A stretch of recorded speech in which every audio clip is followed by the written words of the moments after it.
Hello, everybody, and welcome to the Baka podcast.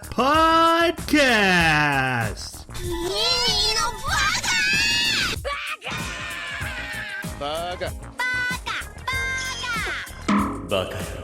It's amazing how every time you open your mouth, you prove you're an idiot. Hello, everybody, and welcome to Baka. And if you don't know us by now, you'll never, ever know us. Just kidding. We're an anime podcast. Every 2 weeks, we come together and we talk about anime that we've recently watched, as in a book club format. And then we turn our discussion over to our comment section. So our listeners, who we consider the smarter of the two parts of this partnership, to be the ones who should take on the discussion. All right. To do the opening discussions that we need to do, I need the help of my co-host. And first off, we have the Dennis Miller to my wonder years, Jeremy. I don't know the actor, but I know the show, so. How are you doing, Jeremy? I consider that a score, man. Every time I know your references, I'm like, yes, okay. Pop culture reference, excellent.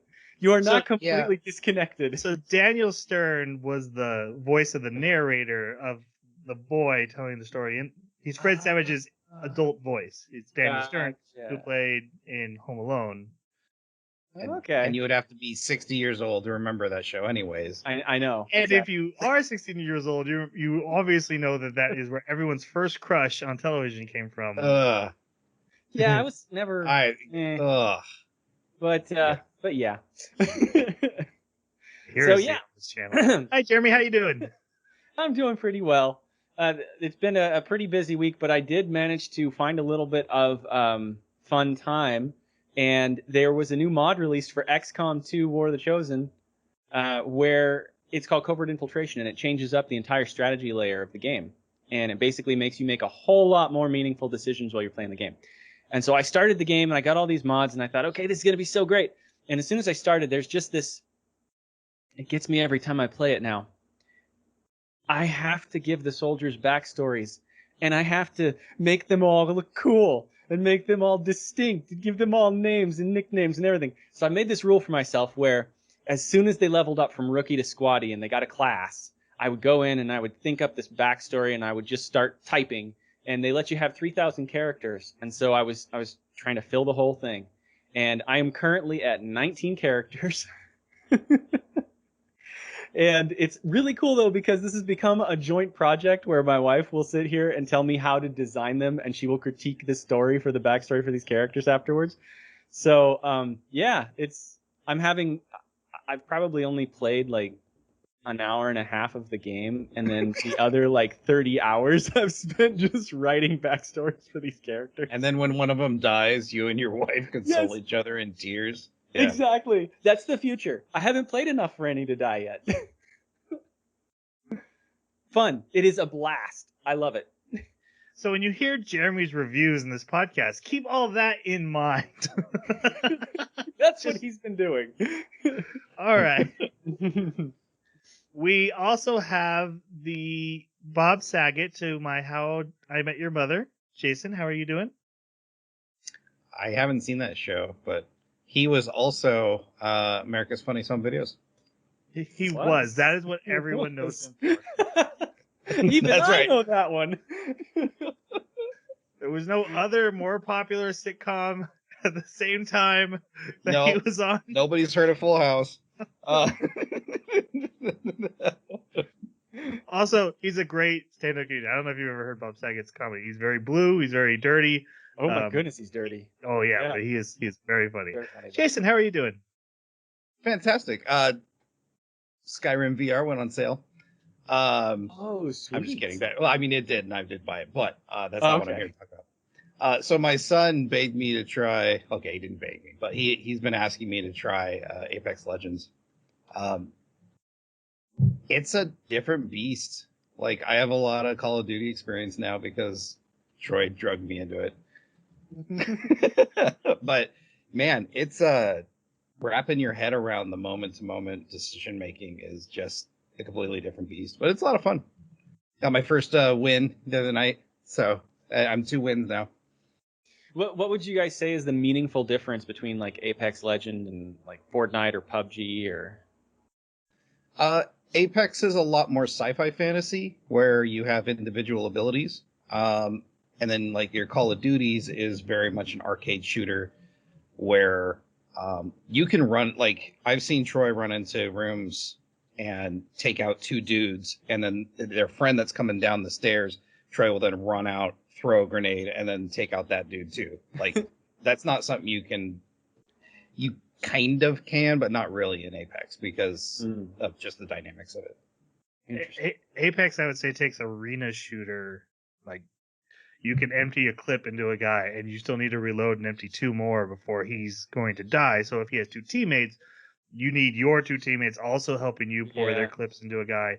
Whereas Call of Duty, 4 or 5 bullets, a guy's going down, and you're done. So yeah, you can hit one guy before his friend sees you, get the second guy down. Yeah, it's interesting.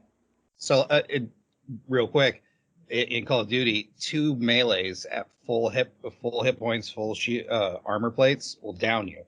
In Apex, it's 6 to 8 melee hits. Oh my gosh! So Bullet sponge. Team play is much more important. Location and movement, and they have a great movement system. So it's just again, what's important in a fight is not like what you're shooting them with. It's where are you standing and hiding for. Cool. Okay. And my name is Troy, and I guess what I did, I watched Young Justice. I'd already seen the first 2 seasons, but I had never gotten around to the 3rd season when it came out. Not the new Paw Patrol movie that came out last night? My son still doesn't know.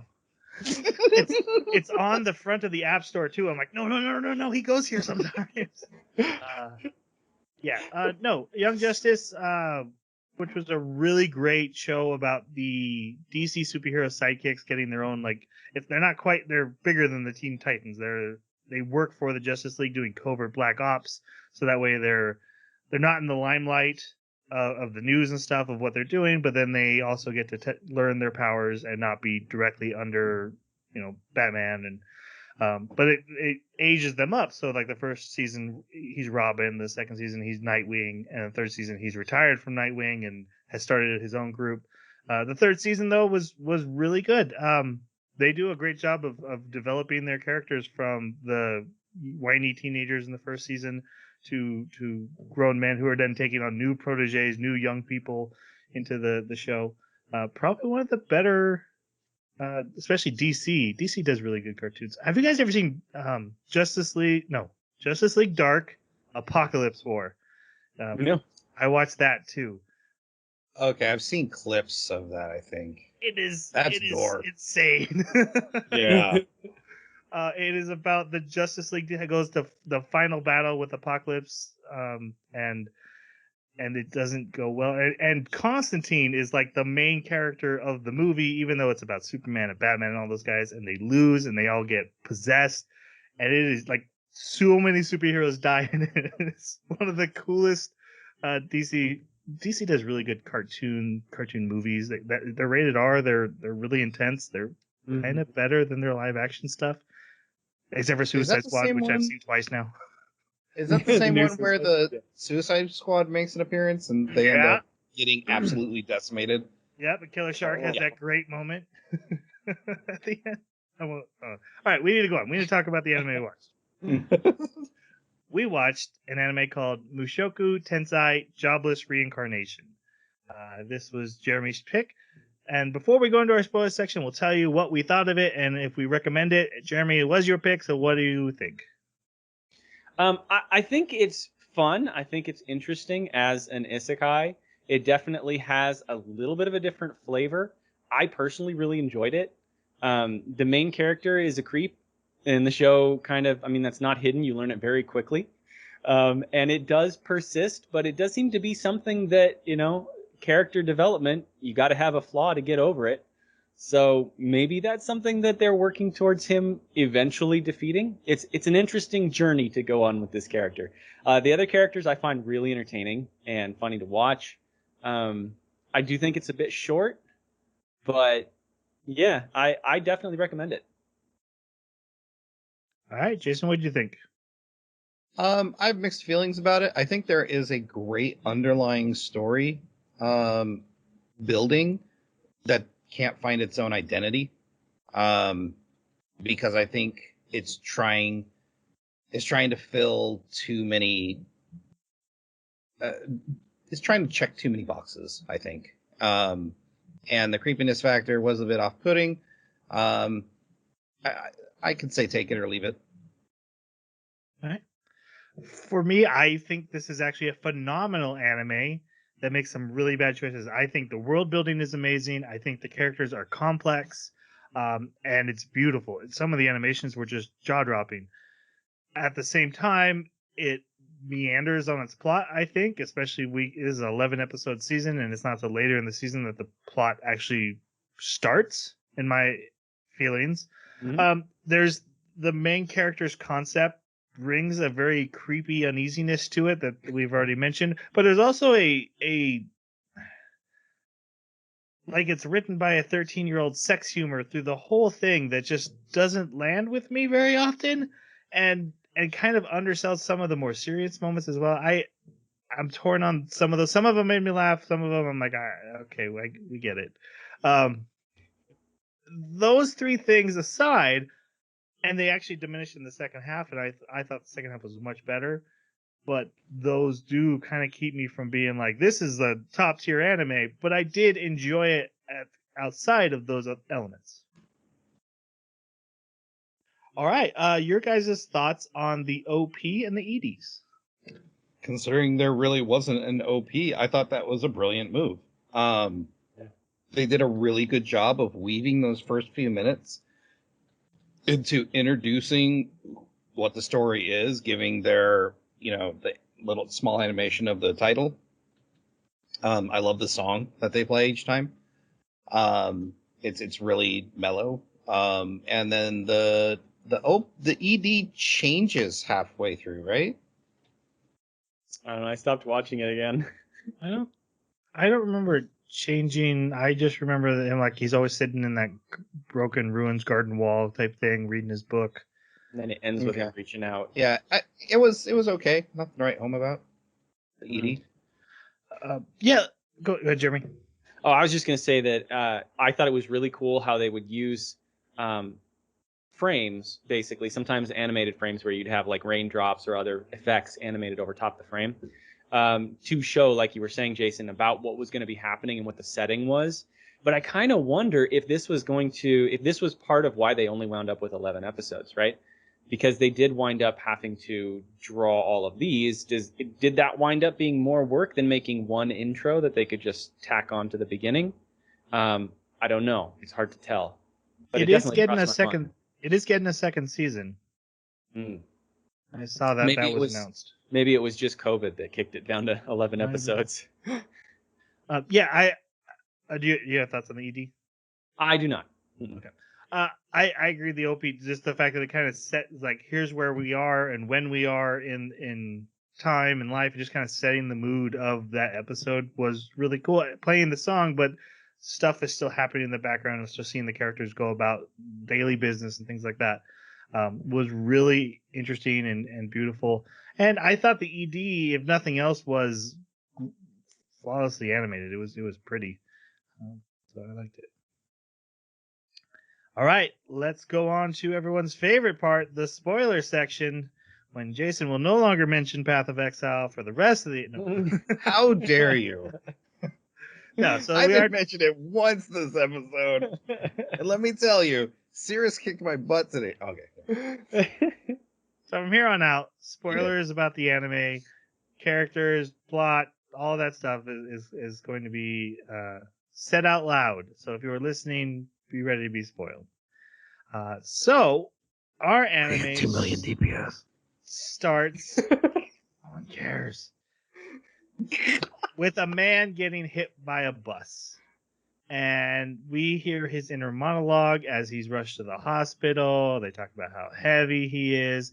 This man, we got to comment on it because this is our main character. He will be our main character, Rudius, who I'll call Rudy.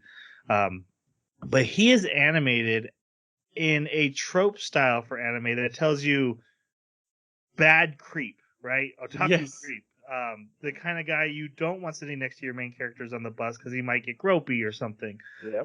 He's fat. He's slovenly. He's clearly spends a lot of time in front of a computer monitor. Now, nothing against anyone that's like that. That's my brand, right? I take offense, but that's the trope. They went in hard. It's not like Subaru, who's like, oh, I'm an otaku shut-in, but I'm also super athletic and I'm super friendly and nice and outgoing. This is the bad version of the otaku according to tropes. So that's what we see. He dies, And and they then pull no punches with this guy either. no. Like when it comes to establishing his character and his personality traits, they fit in line with that trope. It's not even just like the art portrayal. They fully flesh that out. And he is born anew as a baby. And When he our dies, he's 20. Is that right? 34. 34. Oh, he's 30. 34. By the time he's like 6 or 7, he says, "I'm a man in my 40s." So, Yes, exactly. and I'll mention when we're talking about him, I'll just say he's a 40-year-old man because a lot of the time of what he's doing, that's generally would fit. But I don't know always exact years. This is our main character. He starts as a brand new baby boy, but we're gonna watch him as he goes through the first 10 years of his life. Your guys' thoughts on Rudius? Um, So much. Where to begin? yeah. Well, are we start talking with the- about him as one character, or are we going to split him up and talk about who he is before and who he is after? Because it does kind of change. and this is what I'll say at the get-go, right? While you think about that, Troy. This anime had an amazing opportunity to tell a really great coming-of-age story for somebody that's been an otaku for 40 years, getting a chance to have that coming-of-age story again. I don't know if you guys saw that happening or it's in process, but man, I just don't feel the anime did a good job telling that story if that's where they're going. But I was hoping that's where it was going. I was really hoping they were going to because like that would not excuse the things I don't like about this character, but it would make sense that we've got this really creepy old dude that then gets to go, oh, I'm learning these lessons over again and I get a new shot at life. Mhm. I thought that was a brilliant way to like go about it, and I don't feel that we got that story. I think we're in the middle of that story. I mean, I look at need to be 24 episodes. well, yeah, but like This you were first saying, season needed to be 24. oh, I do agree with that. Yeah, Yeah, I mean, with the pacing that they took, because Troy's right, absolutely right. Until the end of episode 8, the anime doesn't even get going. So if you're going to take that long to establish your character, your first 12 episodes needs to be that particular thing, and then the rest of the other 12 episodes are to end your first season. yeah. And I I think that's my that. biggest criticism about this character is I still don't like him. Yeah. All right, Jeremy, what are your thoughts? Well, what I was thinking is it's when you're looking at a character like this, a lot of the stuff that I've read about in psychology just floods into my mind about the type of character that this is. When you have somebody who experiences a traumatic event when they're young, that can imprint them at that age. So mentally, especially if they start manifesting behaviors that are different from what you would see in a person who is continuing to develop into adulthood, it can lock them in. And that's kind of how I see him, is that he kind of locked his mind in at the year where he experienced his trauma and he got stuck. Now, that doesn't excuse anything that he was doing, of course. I wouldn't argue that. But when you take somebody like that and then you slap him into the mind or the body of an infant, and now he's got to depend on adults and he's got to behave like an infant and behave like a toddler and learn the language, and he's got, he's incapable of actually physically doing anything on his own. There's already a perversion that he has started to establish. It's only going to be exacerbated during that period of time. And so then seeing him try to differentiate. There's times where he refers to himself as a 40-year-old guy, and then there's other times where he calls himself boy. Like, he's having problems in his own head differentiating between the character that he's manifested as for like 6 to 8 years, 10 years by the end of the anime, versus who he was those 30 years before. And so I think that there's enough complexity there, because it is a weird fantasy setting and weird things are happening, that I'm interested to see where they are going to go with him. But again, that doesn't remove the creepy aspect. You're absolutely right. It is creepy, and it is like the things that he does are inexcusable. But I think that that's being honest to the type of character that he is, the person that they wrote him as. And so I do find that interesting to watch that character develop. I think I agree with that. I think the hardest part of that is he's a main protagonist, so I'm both to root for him, and then to see him do inexcusable acts is like, and there's a history of lecherous characters in anime that I like.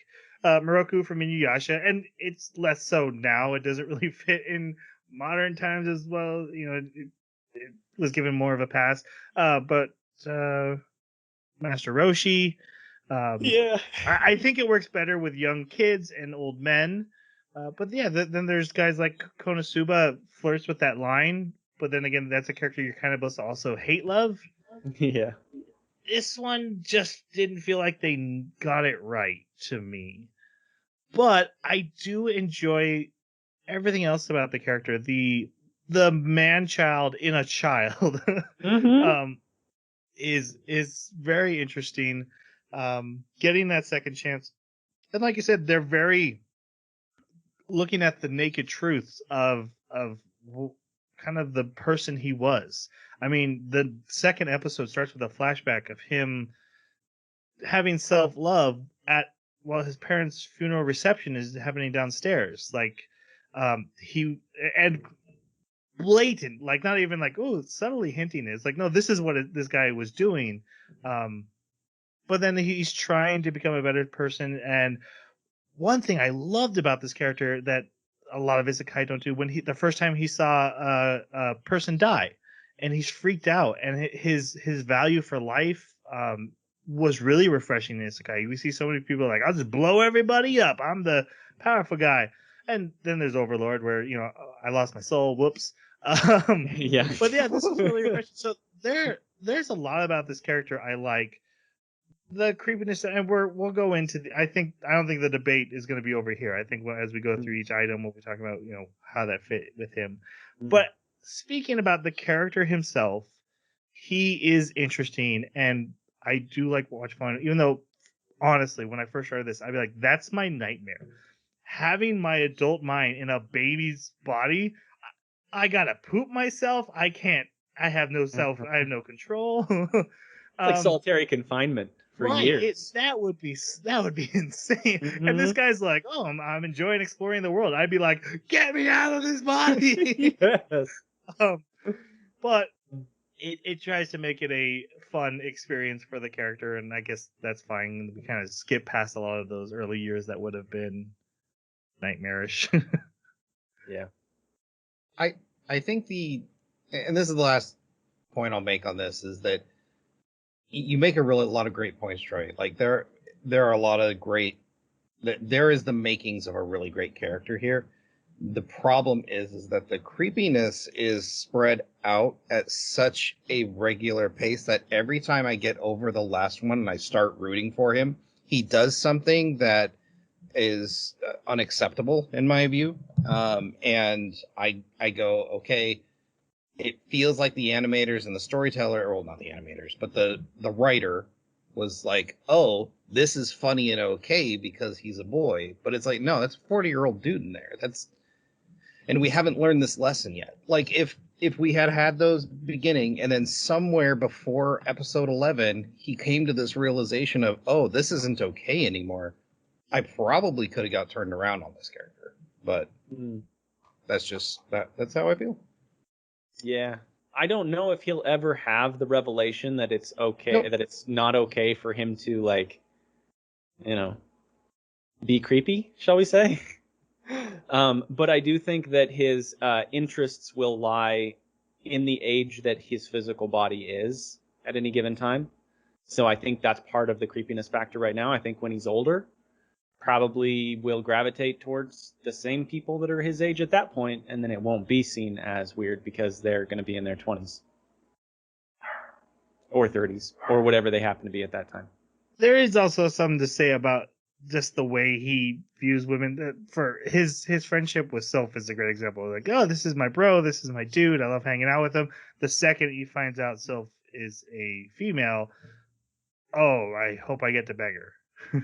Like, Yep. It was instant. Like, wait, that's your best friend who you had no feelings for up till this very moment. Doesn't even have a female form in your opinion. Well, I mean, Said- I do think there's room for argument there because he kept saying, like 2 or 3 times, he talked about how attractive Sylph was. And then he just kept saying, I mean, for a dude, right? But he could tell that there was this attraction that he had for this other guy, but that's not what he's ever been interested in. And so I think this was like a restriction got removed because in his mind that was more of a restriction, I guess, than the age, which is very bad. But yeah, I still think the point stands that he can't see this person as just a person. This person, if it's female, has to be possibly bangable to him. yep. There are people like that. Which is funny that he was then born to Paul, but we haven't got to him yet. Yeah, I know. Uh, How all right. fitting. So yeah, he is born. The line that gave me like this red flag was, I got to suck on her boobies, but I didn't get that excited probably because she's my mom. What? Come, who wrote that? And was like, this is good. This is a good thing This for a is a good main line. character to say out loud to we endear an go. audience to him. I laughed. I thought it was so ridiculous and crazy. So He's so creepy that as a baby, the maid Yeah. refuses to be around him for most of his See? childhood. that makes me laugh. Okay? I don't know. Does that make me a creep? Because I think it's funny. It's funny. No comment. So he's What I always knew. he's born to the Gray Rat family, and we meet his parents, whose names are Paul, who is a swordsman, and Zenith, who is a mage. He doesn't know this. He thinks he's born into Europe, and it isn't until like he's 2 and bangs his head, and his mom uses a healing spell on him. He figures out, oh, this is not Europe. This is This is not Earth. I'm not living in the boondocks of Europe. I'm living in another world. Thoughts on Paul and Zenith? I think Paul's a scumbag and Zenith is too forgiving. Agreed. Besides that debacle, I actually really enjoyed these characters. Zenith, I guess not so much because she's not front and center too much. There's some key pinnacle scenes. She's mom, but like we don't spend a lot of time with her. Paul's a fantastic character until episode 4. But I'm actually interested to hear more about his days before he was married. Yeah, his escapades. 'Cause he seems to be even more of a scumbag than we think Yes. he is. Yep. I got a kick out of Paul. And then, like you say, there's a lull at episode 4, and it's a deep lull. But I did start laughing at his escapades, and I did start finding him to be an entertaining character afterwards. Especially, there's a point, and you mentioned it in the pre-show, I believe, where there's a particular letter that he wrote, and it's very well put together, heartfelt, and he's doing the right thing. And you really start to feel that sympathy for him that maybe kind of disappeared for a little while. But yeah, I agree otherwise with both. Zenith, I don't know, she didn't make a huge impression on me. Yeah, that's all I can say. Yeah, Paul definitely gets more of the screen time. I actually, my big thing about Zenith is I wish we could have seen her be more awesome, because she was a mage in the adventure same adventure party as Paul. She must have, be pretty good at what she does, and it would have been nice to see her kick some butt as well, which I would assume probably will happen. I think there's room for that. Paul, I saw someone say Paul is both the best and the worst dad all at the same time. That explains he's a dichotomy, right? He is awesome and he is awful at the same time. And I honestly like when you find out that Paul is awful. We'll get to it. It hurt. I was like, this is my favorite character, and it hurt. But now I'm kind of like, bravo for kind of having the balls to ruin a character, make him complex and flawed. Jeremy, you've pointed out a few times that these are all very flawed characters, and I do like that. Whereas most anime would just be like, awesome dad. I was kind of hoping we were gonna look at what parenting could do for our main character after his life before, but they don't go down that route. Very much Rudy considers himself fully raised and grown and not needing parents, but he respects them for at least feeding him and being there for him and being mentors for learning about the world. But he's clearly not a child to them in his mind. Yeah. I kind of love how both Paul and Zenith are a little creeped out by Rudy. Yes. Because he never cried. He was way too smart for his age. And to your point, Troy, I was really hoping that Zenith would have caught him practicing magic much earlier and been like, oh my gosh, this is awesome, and started training him. Like, that would have been fantastic. And I mean, it's crazy to think that he was only 4 when she finally caught him. So, like, what would that have been if she caught him before that, right? But I totally agree with you. This. Oh man, I had something I was gonna say, but I forgot it. But anyways, I agree with everything you've said. It's all wonderful and perfect. All right. So by the time he's 2 years old and is mobile, and you really need to watch a kid that's 2 years old closer when they're that mobile, he decides, I'm going to teach myself magic. So he finds the only 5 books in the whole house, and they're magic tomes, and he teaches himself to read. Of course, it's not English or Japanese. It's whatever foreign language. So he's learning how to speak it, how to read it. And once he learns how to read, then he starts learning how to do magic. He learns, and one thing that makes this, I love that this character isn't OP, but because he's not trained in conventional ways, a lot of their in-brain teachings don't hold him back. Like, he reads, hey, your mana level will always be the same your entire life. And then as he starts learning magic, he's like, no, my mana's increasing. I'm clearly getting stronger and getting more mana. And also just like, he does the spell the first time, and then he's like, okay, I can do the spell without saying the words. And that's not something anyone else can do, because they've all been said you have to say words to do spells, and he just never was told that. So because he self-teaches magic, he actually has taken shortcuts and is growing more than the average mage. At first, he's just making water droplets, and then he figures out how to actually fire them and make them change distance as he continues to grow older. And then he fires this intermediate water ball spell that takes out the wall and flies across the horizon. And this is when his mom and dad realize our 3-year-old can read and do intermediate magic spells. Their reaction to this is Zenith is like, oh, we're getting him a magic teacher. Like, that's happening. And Paul's like, no, we said a boy would be a swordsman. He's got to be a swordsman. Nope. He has to do both now. Look how good he is at magic. And so they decided to hire a magic teacher. Oh, also, I should mention that there's a maid that lives in this house. It's going to be important. Her name is Julia. Troy, you made a really good point about him not being OP. And actually, I really enjoyed that, because he does end up getting source trainings. But as we find out throughout the anime, he's really bad at it. Yeah, he is. I think my favorite thing, though, is when he teaches Sylph and she's able to do magic without saying the words. Yeah, me too. So cool. It wasn't like, I'm born special. It was like, oh, I just figured this thing out that everyone is, follows the dogma, and so they didn't realize. But literally anyone could do what I do if they just didn't follow that dogma. Well, and So it makes it me gives them a reason to curious. have a leg up without being the chosen one. Yeah, exactly.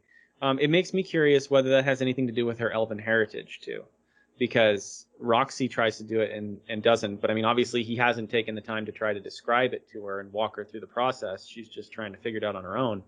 Right. But And Roxy also has a lifetime of being taught one way, whereas yeah, Sylph is just starting to. So, but yeah, you could be right. There Mhm. could be other stuff behind it. Mhm. Yeah, so we meet Roxy, who is, we find out, a 40-year-old woman. Perfect. Who looks like a young teenage girl. Who has holy relics? Anyway, Yes. she's his magic teacher. Your thoughts on the character Roxy? It took me a long time to realize what her holy relic was when he kept talking about it. I actually really enjoy this character. Well put together. Her experience with Rudius opens her eyes to the fact that she can still get better, and she does as a mage, which I found that really surprising that they went that way, which I was really happy with. And she doesn't take abuse because she'll give it right back in the form of flames. Mm-hmm. Of course, that doesn't happen with Rudius because Rudius Right. is all talk and he's too young to really be an issue. But yeah, Roxy was pretty cool. Yeah, she's got a very she of course brings the major topic to the anime, which is this other demon race that everybody's afraid of. She's kind of the catalyst to bringing that up and explaining it. But I was kind of like, I laughed at first when I saw her because I'm like, okay, so first other character you introduce is going to be a young, attractive, blue-haired demon girl. This is so predictable. But they actually made her an interesting character, and I'm surprised that they stuck with her through the entire season. Like in the last scene, she's in it. I did not expect that. So that was pretty cool. Yeah, she definitely seems like a major player in the greater scale of his life. Just very short in the section we get to see right now. The creepy parts about her that the anime had to do. Again, we're told she's a young teenager because from Rudy's point of view, he is. He catches her. There's a lot of self-love in this anime, and he sees that because his parents are loud too. I'm laughing because I've never heard it called that, but please carry on. And he's like, oh, she's in the throes of adolescence. So I'm like, oh, she's like a 14-year-old, 15-year-old girl. And then we find out later, no, demons just age really slowly. She's somewhere in her 30s, 40s at this point. Even though her mother looks exactly the same as she does, her mother's like 100 years old. Yeah, she's good. I wish she might have stood up for herself a little bit more, but I did like that she kind of gets down about her own magic, but uses that to propel herself to get better. When we find out later she's excelling thanks to him, and she kind of gives him the inspirational push he needs. What's really weird about this anime is she helps resolve like one of his major character arcs in 2 episodes. And again, that's what I was going to talk about before. That's what I was going to mention is when you said it should have been 24 episodes, these 2 episodes and getting over this issue that he has, this trauma, just 2 episodes is not enough to get over that, in my opinion. It's again the call to action. I keep raging on this. The call to action doesn't happen until episode 8. That's important in a story. That's what starts the hero's journey.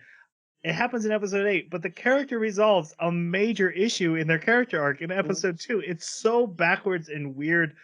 And maybe they're just like, hey, let's play with the formula. Let's see what happens. But it's so against what you're supposed to do that it grates on me. I did not like it. I'm glad he got over it, but there was no personal struggle of getting over it. There was just sit on this horse and we're over. Yeah. Okay, moving on. Yeah. Yeah, I think it would have actually served a nice uh, objective for him to surmount, some ordeal for him to surmount, for that to be the entire first season. Just let's see him growing up and let's see him going through the process of breaking the mold of the character that he was before, so we can see some meaningful change. It would have been a different sort of call to action, like solve your own problems before you go trying to save the world. Yep. Jason, any thoughts before we keep going? No, Roxy was a great character. I actually really liked her. And I think we mentioned, but Roxy is a demon. She's from the demon race. And she's the one who tells him about the Superd and how dangerous of a demon race they are. A year passes. He's become a competent mage. He also does learn sword fighting from his father. He tends to not do great, but also his super trained father is beating up on like a 6-year-old. And he's like, why aren't you defending yourself? Because he's got tiny arms and tiny legs. What do you... Of course, we do see that this is the standard because Ghislaine does the same thing to Elise. Yeah. But yeah. No, you step in with a swoosh. What are you doing? Yeah. Yeah, so we also learned about the Academy of Magic. Roxy's like, you're so good at this. You should go to the Academy of Magic and learn there. And it's a great place. Everyone's welcome. It doesn't matter what race you are. It doesn't matter. You just go there and you can learn magic. But he is afraid to leave his home, again, because he was a shut-in as a grown man in his real life, original life? I don't know how to say that. Old life. That's First better. He was bullied at school, and so now he doesn't want to go outside ever. And it's kind of bled into his adult life. Now, and bullied badly is, bullied. like, yeah. Like, he was stripped naked and then tied to a fence so everybody could laugh at him. Plus, and apparently had a weird shaped hand part. Yeah. According to his own narration. Yep. I've seen weird ones, man. I get you. I had one myself. What? Yeah. Who wrote this? His 5th birthday arrives, and in this world, they only celebrate birthdays by 5. So this is his first birthday party. He gets a sword from his dad. He gets a spell book from his mom, and his teacher Roxy gives him a wand. She's like, I was actually supposed to give this to you a long time ago when we first started, but I had forgotten because you advanced so fast. It's also important to note at this point that when you are 15 years old, you're considered an adult in this world, presumably because people die so young. But this does become a major. Does anyone else say that besides Eris? Yes, Roxy says that. Okay. And also he says it when he's narrating about the birthdays. Okay. I completely missed it. And when Eris said it, I was like, that's a weird number to give for being an adult. But yeah, when you said that, I was like, I'll bet that's somewhere else and I just missed it. And I was Wait, right. which number was the adult? 15. 15. Yep. On your 3rd birthday. Don't count it that way. and so Roxy decides he needs to graduate. So this is where she forces him to leave the house. And, he thinks, oh my God, I'm going to get laughed at and all his trauma comes up. But then he realizes the villagers are nice. And they're all nice to Roxy, who demons are kind of looked down upon in this human land. And yet she's now, after these years tutoring him, been welcomed as a member of the village and is well liked. And he's like, oh, I guess that's just not how things aren't as bad as I thought they were. And he gets over his trauma. And then they go do the graduation test, which is she shows him basically cast a hurricane. And she electrocutes their horse. Yeah, she kills her horse and has to heal it. Yeah. And then he does it. Don't tell your parents. Yeah. And see, it was little touches like that made me really appreciate the show. Like, why would you do that? You didn't have to do that, but it adds a lot of flavor. And it is consistent with Roxy's character. She breaks stuff. She when she first showed off her power, she's like, look how strong I am. Breaks a tree. That's my mom's favorite tree. Exactly. Yeah. So she's kind of a screw up, and I like that. Mm-hmm. His spell was bigger than hers, and she's like, well, you didn't have to do that. And he didn't do the full incantation. Is that right? Yeah. No, that was the previous one. This one he did. When she first was teaching him, he couldn't remember the full incantation, so he said it and then kind of and did the spell. She's like, wait, you didn't do a full incantation. How'd you do that? Actually, I don't need to do any of the incantation because he was like, I'm gonna keep it a secret, and then he can't, which I also like because I thought like, here we go, and then immediately tearing the bandage off. And okay, good, moving on. Yep.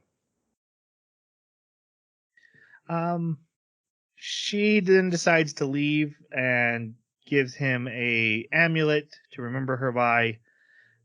He reaches saint level of water mage. Jeremy, what's the levels? So Skill. These are skill levels for any skill you have. Yes, in the subs they called it sacred for some reason, but it goes beginner, intermediate, advanced, saintly / holy / sacred, kingly, imperial or emperor, and then divine god. It's very important that we get these right. Yeah, and do not forget emperor. Do not forget emperor. That's an inside joke. Sorry. He reaches saint level of water mage, and she leaves. I love Paul's like, sorry, our son made you feel bad about your own magic. Paul. Why did you say that? So now Rudy journeys out into the outside world around his village, and he's exploring the local plant life with a book, and he sees these bullies picking on a little demon kid. Goes and saves him, using his water bullets to blast them in the face and make them run away. And then is like, wow, this little boy is very good looking, and good looking for the girls, good looking for the guys. At one point, he's like bend over, and he's like, oh, see, the guys would really like him. And I was like, come on.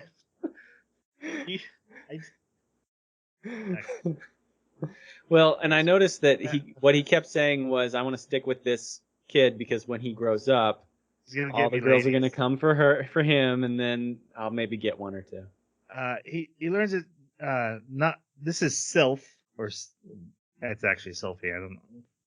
Right. She left off. It's a she. She left off the e when she said her name. It's Sylphie. She's actually half elf, half human, which gives her green hair, which makes everyone think she's one of the demon races that everyone's afraid of back everywhere. The superbs. They are superb. They play, and then Sylphie wants to learn magic, so he agrees to be her teacher. When he goes home that night, Paul is upset about the mother of the kid who had been the bully came home with a black eye. The mom came in and complained to Paul. Paul thinks his son went out and beat someone up.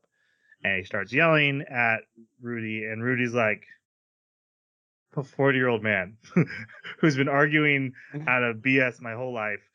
I'm winning this. Calls him out for like, you're not even listening to my side of the story. Gets slapped by Paul. And this I was like, wait, I thought this was like a really cool, awesome dad guy. And he just struck his son. And Rudy calls him out. He's like, yeah, you apparently we don't protect the weak, and we don't be heroic, and we just slap kids around. and he gets Paul to apologize. And then when they go in, Paul's like, man, I guess this is like what happened with my dad, or why my dad was bad. Apparently he had a bad fatherhood. And first signs of trouble with Paul. Yeah. First signs that he may not be all that he has appeared to be so far. He's a bit impulsive. Yes, he is. So more training with Sylphie doing magic, and they get caught in a rainstorm, and he takes her to his house and is like, let's take a bath. Oh, look, if you've seen any anime anywhere ever, and you knew where this was going, especially he's like, undress, and she's covering up her chest, and it's like, well, yeah, a boy doesn't do that ever. Yeah. And like, tricks her, forces her to strip nude, and freaks her out. And Paul comes in and catches him, yells at him, scolds him. He goes down to apologize and says, I'm sorry I made you get naked. You look like a boy. Yeah. It just makes things worse. But Paul keeps giving him advice, and eventually they do make up and decide to be friends. And he's like, oh, I kind of wish we were going to be more than that, but I guess he'll just be my friend now. I love Paul's reflection when he's like, "Did I just give my son dating advice? He's 4." Yep. Yep. Paul's not the only one who does it, though. So many people are like, dude, you want a condom? I'll hook you up. He's the an point where, like, aphrodisiac. I don't think Paul was the weird one. I think this world, honestly, You got it. I think the writer's messed up, but yeah, the world is messed up. Yeah, I think the writer has created a world that behaves more along the lines of what you would have seen in medieval Europe than it does along the lines of where we are as a society today. Because they were marrying kids off younger than 15. Sure. Yeah, no, Doesn't younger mean than- I want to watch that. No, I totally agree. I'm just saying that he's telling a story that fits into that environment, and just like with not pulling punches on the character, I don't know, there is a certain degree of I respect when you've made a decision to try and stick to a certain type of like genre or storytelling, and I don't know, that's part of his setting. The flaw then is that it's also used as a joke. I could see that. But at the same time, you have somebody from our setting. So you already have your person in there that's seeing it as a joke. Right? I don't know. It's just, it's uncomfortable, but I think that is, it's good that it's uncomfortable because we've moved past that as a society. It shouldn't be something we're comfortable with. Right. But I do think it's interesting. It's kind of like when I watch any kind of period drama or anything that has slavery or anything in it, right? Like, it makes you uncomfortable to see those things, but you still will watch it. Right, but then if they were also using slavery as a punchline, that would kind of be yeah, you even got worse. me there. You got me there. It's not a Mel Brooks movie. But right. I can fully admit it's a lot of gray because it's not like our morality ever really planned for a 40-year-old to be in a 10-year-old body. Right. It reminds me of what happened on Loki recently. Sorry if that's a spoiler for anyone, but we don't know if making out with yourself from an alternate universe is considered immoral or not. But when it makes me feel squeamish, it does. But also, I can't say, well, yeah, we clearly, as a society, look down upon multiverse. I don't know. Yeah, right. What is that? And so, again, this is something that's not really clearly defined in morality because he is a young boy, but he's also not a young boy. Mm-hmm. It just leaves me uncomfortable, though. And again, because there's also wink, wink, joke, joke about it, it makes it a little harder. And they had been like, this is a harsh world where 10-year-olds get sold or become brides, and that's just the hard life of it. I could say, well, Vinland Saga, when they're overly brutal about stuff, I was like, the Viking times stuff was brutal. I can go with that. So I get your point, and I think I don't think there's anything wrong if you aren't bothered by it, again, because I think it's in a gray area. But I also, for myself, it was not a selling point. So yeah, they're friends now. Oh, thoughts on Sylphie? I liked her as a character. She added to the story and wasn't in it a ton. No. So, for the episodes she was in, I liked it. And it'll be interesting to see her come back because obviously that's going to be a plot point. I just really want to see a scene where all these girls who he's falling in love with all slap him at the same time for not just picking one. Well, but I think about that. Anime everywhere. I think about that in every harem anime. And Yeah. it's kind of leaning into harem. At least it's not all harem at the same time. It's like he falls in love with one girl, she leaves. He falls in love with another girl, he leaves. Falls in love with another girl, and then he's like, "Oh wait, don't I kind of have this girl I wanted to someday be boyfriends with?" Mm-hmm. All right. I personally don't get the panty thing, so all those jokes just didn't land with me. I don't get it, but at the same time, like, it's funny. Like, Yeah, it's one of the reasons I hated comic artists, but anyways. Yeah. Only panty joke that landed with me was when the maid was going to send it for his 10th birthday because he had Yes. made the comment, I forgot the holy relic, and then she's like Oh, no. holding this box. She's like, something that he used to love every night. Right. Ugh. Now you guys watched it in a dub, right? Because I keep hearing lines that are just different enough that Yeah. they. Yeah. Okay. It was on Hulu, which is nice. Oh. It was also on Funimation. There's also a scene where Paul walks in and he's like making out with his pillow Yes. and doing more. There is so much of that kind of stuff in this, more than any anime I think I've ever seen. That references. Yeah. Okay, speaking of, it's time for the hammer of the beginning of episode 4. Jason saw this Yeah. first and then was like, "My God!" And I'm like, "What could it be?" And I was like, "My God!" And then Jeremy saw it. Holy moly! Yes. Uh, What the heck? So, Zenith is pregnant. So is the maid. Oh. And they're both by Paul. And it's just like the episode starts with Zenith like, hey, we're going to have our second child. And the maid's like, also, I need to tell you guys something. I am pregnant as well. And I'm like, okay, that's this anime.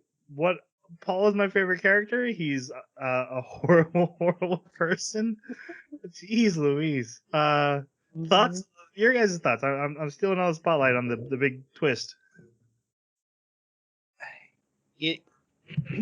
I didn't like that story point, but since we're going to go with it, I thought the resolution of it was the fairest, but all like in this world, but also kind of awkward. And then, like, what are we just going to forgive and forget? Okay, I mean that's cool if that's what you want to do, and Zenith's a stronger person for doing it. But then, how does that dynamic work? Like, she obviously still lives with them. So, Paul, I can't keep doing it with her. wait, I have to stop? Paul. Yeah, this to me was fascinating because this was the first time that we really got exposed to Paul being sort of an Paul. unfaithful sexual deviant. Yes. And so it was incredibly abrupt and really painful because, yeah, just like you guys, I really loved this character. Now, I still, even after the fact, especially by the end of the anime, I still find him to be a really entertaining character. But in this moment, it was just like, oh, God, Paul, I hate you. Why did you do this, man? But, I think this scene sets up perfectly the later jokes that land about his Younger infamy. years. Yeah. His infamy amongst the community at large who know him. And what I was thinking was I could not for the life of me understand why the maid just blurted that out instead of using her opportunity. I mean, if you think about the level of cunning that you usually see in animes, you're going to see a little bit of intrigue, right? This would have been an interesting opportunity where she could have like blackmailed Paul to give her money to go back somewhere. You know, that didn't happen. It was like, hey, all the cards on the table, and the result of that, she expected to be sent on her way, which was like a month's journey where she or the baby would probably die. So, like, I don't know, that whole situation to me smelled like it should have had more cunning, but was too innocent and everybody just got over it and accepted it too quickly. And so that leads me to believe that not only for the purpose of the jokes, but also for the purpose of having these two little girls that are going to grow up. And at first I thought that they were going to play a major part in the development of this character. And I told you guys in the chat, I was like, no, he does not need two little sisters. No. But of course he gets separated from them very quickly. But I think it was entirely just so that we could have these two other young female characters that are going to show up and will come back into the story later and be important. And I'm it's fine, but I'm a little bit sad about that because this part of the storytelling, I think, suffered for setting a route for them. I think maybe it could have been done a little bit differently. I guess my biggest issue was Aisha, who is the maid's daughter, with Paul. And like the first time we see her, she's already in a maid outfit. And I was like, Cleaning holy tables. crap, no way do you make your own child something. And they didn't really show Paul really interacting with that child. And I'm like, wait, are you just like, hey, you just magically came in the world and were born their maid, okay? Or is she a member of the family? And they talk in this scene like, you're a member of the family. And the way Rudy's solution to smooth this all over is, oh, I heard Paul raped her. So, Yeah. Right? That fixed it? What? Like, I did not understand how he got to the conclusion that would... But I guess it does make sense that he's basically putting all the blame Well, on there's your Paul so cunning. that she'd see sympathy. Right. Seems like it could have been more cunning. all right. So yeah, Paul beats him up with a sword later. In training.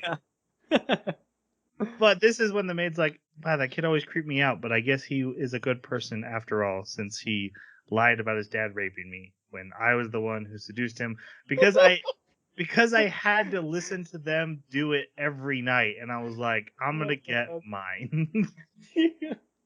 And so she bathed her 80-year-old body when Paul could see her. We need to talk about butts in this anime. We don't talk about butts very often on this God. podcast. Whoever is animating this anime has never seen a human butt, or has only seen old people pancake butts. Yes. It's the weirdest looking butt. And there's another butt that shows up later. There are no good looking posteriors in this anime. It blew my mind. Every female is drawn super attractive, and then they have scenes where like, oh, there's their butt, and I'm like, ugh. Yes. I have never been repulsed that badly by a female rear before. Wow. Sir Mix-a-Lot would not approve, sir. Exactly. All right. Not that one. Not that one. So Rudy starts considering going to the Magic Academy. He then tells Sylvie, who's like, don't you leave me, you're my best friend, and she cries on him. So he's like, I guess I could just live in this village and grow up with Sylvie, and that'll be a great life. And then he gets a letter from Roxy, who's like, hey, I got better, you should go do better. This is where Paul catches him with the pillow. Yeah. But yeah, so he decides he wants to go to school, so he goes to Paul and says, can you send me and Sophie to school? Will you please pay for it? I don't want to leave her behind. And he's like, no, we're well off, but we're not that rich. And also, you're still just a kid. That's kind of an insane request for you to ask right now. And you don't really know what Sophie wants. And so he's like, well, then can I have a job so I can earn the money to pay for her to go to school when I'm old enough to go to school, and you pay for me to go to school? And Paul's like, that I can do. I can make that happen. So the way that happens is an old adventuring party, a member of the Paul and Zenith's party shows up. Her name is Ghislaine. She's a beast woman. She's a cat girl. With Literal. yeah, she's drawn very big. And what are you guys' thoughts on Ghislaine? I actually really like this character. Very. Think of your stereotypical D&D barbarian, and then that's Ghislaine in female form, but a swordsman instead of carrying a two-handed axe. And actually, it's really hilarious because in a few scenes, he'll be reading a note from his dad where Paul goes, you might have to explain things to her because her brain has turned to a bicep. And it pisses her off so bad. Right? But if there's an overpowered character in this anime so far, it's definitely this character. She's hold her own, but I love that she's interested in later on basically going back to basics when it comes to just school. That's really cool that they did that with this character. So, but yeah, I really enjoyed Ghislaine, and not because of the way she's dressed. Because yes, she's not fully clothed, but it's muscle on top of muscle. Yeah. And then a little something else. Yeah. Yeah. So I really like this character as well. She's funny, but she's also everybody else is so exaggerated and silly and energetic, and she's just kind of this omnipresent, toned down for the entire scene, right? Like whenever she's there, she's calm, she's observing everything, and doesn't really express emotion. But then if you do something that triggers her, oh man, does she go nuts, like you were saying, in the barbarian way. But she can come right out of it just as easily too. Like with that moment where he's like, "Yeah, my dad says that you have a bicep for a brain, but it's a joke, Ghislaine." She's like, "Oh, okay," and she sits back down. Like she has that supreme control over her rage. But yeah, I really enjoyed what this character brought to the table. Yeah. Especially the point Jason made about her wanting to just get education so that she can be do better in the world. Yeah, she can fight just fine, but she can't negotiate payments. She doesn't know how much she's getting paid, and simple math. She ate Yeah. crap to survive. Yes. I also love that to her, Paul is this huge scumbag, but she did sleep with him. That Yeah. because Paul. She doesn't seem to have much morals when it comes to that area, though. No, none whatsoever. It seems like. Yeah. So when she shows up in a wagon, Paul suddenly attacks Rudy and chases him around the yard and then knocks him out. And when Rudy wakes up, he has a letter that Ghislaine hands him and he has to read for her. And it basically says, Can't read. here's your job. You're going to go with her. She's going to teach you sword because she's a king level. Which he'd already explained. Like there's as many kings in the land as you can count on your hand. They're rare. She's gonna teach him swords. He's gonna go teach a girl magic. He needs to teach Ghislaine magic and teach them also reading and math. And he has to go for 5 years. He's not allowed to contact anyone, including Sylphie, especially Sylphie. Yeah, he says something to the effect of it's going to be good that there's some separation between. You've been too dependent on each other, or something like that. Yeah. And in 5 years, you'll come back. So he goes to the land of Roa, and he meets the mayor of this town, and it's his dad's cousin. So his I don't get it. Second cousin. Second cousin. We don't understand how that works, even though the three of us should. Yes. Wait, I'm related to you guys? Very distantly. I don't know if we've ever actually revealed that. We might have. We have. Yes, we have. Okay. Yeah, he meets Philip, and Philip's like, "Look, I want you to tutor my daughter, but you probably won't. So let me introduce you to her, and then you can decide to leave." And he takes her to meet one of our next main characters, whose name is Eris. She is a very intense fireball. She is like, you, how dare you speak to me at all? And she slaps him, so he slaps her back. So she punches him and starts beating on him, and he has to run away and hide. Your guys' thoughts on Eris? If you took the bratty, tropey, like kid anime character and turned it up to 11, that's Eris. Gave it a sword. Right? And sword abilities. Man, she's a great fighter. I like and hate and like to hate this character. That's the thing, is like they did a great job with this character because it's real easy to hate her, but then when you see her improving when it comes to like personability and relationships, it's like I'm cheering more for her than I am anyone else in this story to do good things. But yeah, when you first meet her, she's real easy to hate. So, but overall, I thought she's a really great addition to the cast. Yeah, I absolutely. The first time I saw her, I cracked up and I knew that this was going to be one of my favorite characters. Because that is the shrew that I get a kick out of watching. I love it. And I know that that is something that people don't necessarily like as much anymore, like old movies like Taming of the Shrew. But I grew up on that stuff and I found it to be really entertaining. And Jeremy, in she, anime, it's called a tsundere, and we all love yeah, tsunderes okay, now. excellent. Yes, They changed I the love name. this character. Yeah, it's just change the name. It's all good. I love this character. I thought it was great to watch her. She actually had a good arc too, because you know the obvious arc is that she started out not wanting to learn anything and then went ahead and started learning things.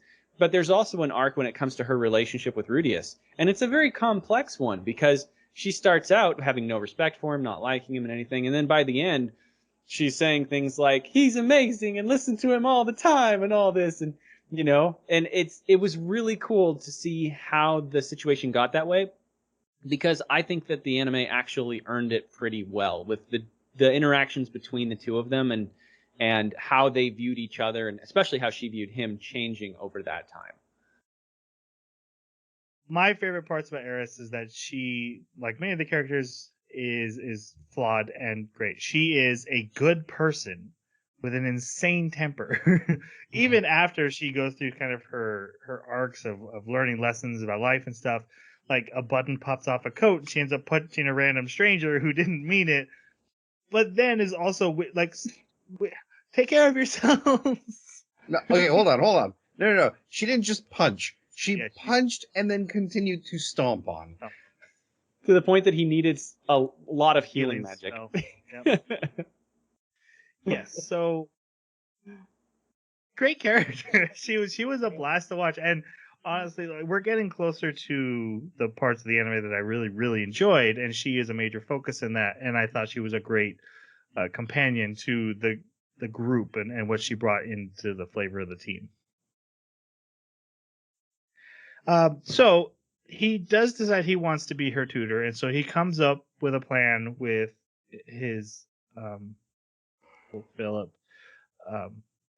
We should also notice that him and Eris are related, and that makes other stuff really creepy. Even creepier. Yeah. Anyway, Yep.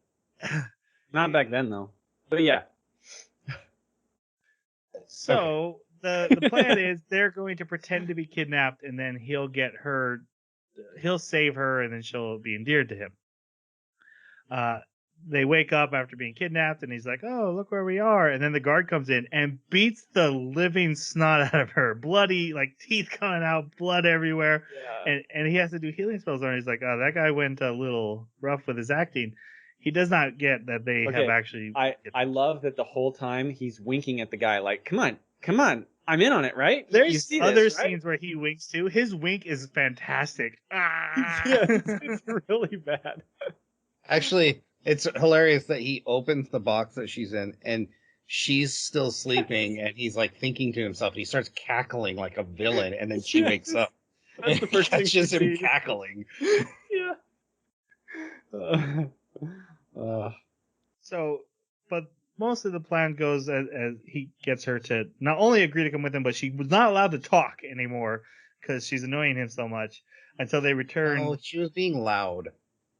I mean, yes, she was being irritating, but he was worried she was going to give their position away. Yeah, it initially started with just, you know, recognize me as a teacher, recognize me as somebody with a little bit of respect. But yeah, as soon as the threat manifested itself as real, it just became, like you said, Jason, just be quiet so we don't die.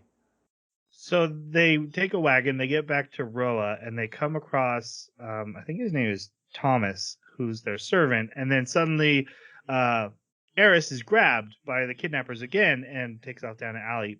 He goes after them, and Thomas is in on it. He's like, she's been abusing me, and this will make us a ton of money, and they're like, we will cut you in on the money. And they're like, it's 100 gold. It's like, is that a lot of money? They're like, it's a lot of money. And he's like, he literally said, and he does this, he says on accident, money can't buy waifus. Gotta build that harem. So he says no, and he starts battling these bad guys and trying to save her, and he's doing well, but then someone using the God Art sword style, throws their sword at him. He remembers this is a actual attack, and there's nothing I can do to prevent it. But he had shot fireworks up, and Ghislaine shows up and stops the sword and murders the bad guys. Oh man, yeah.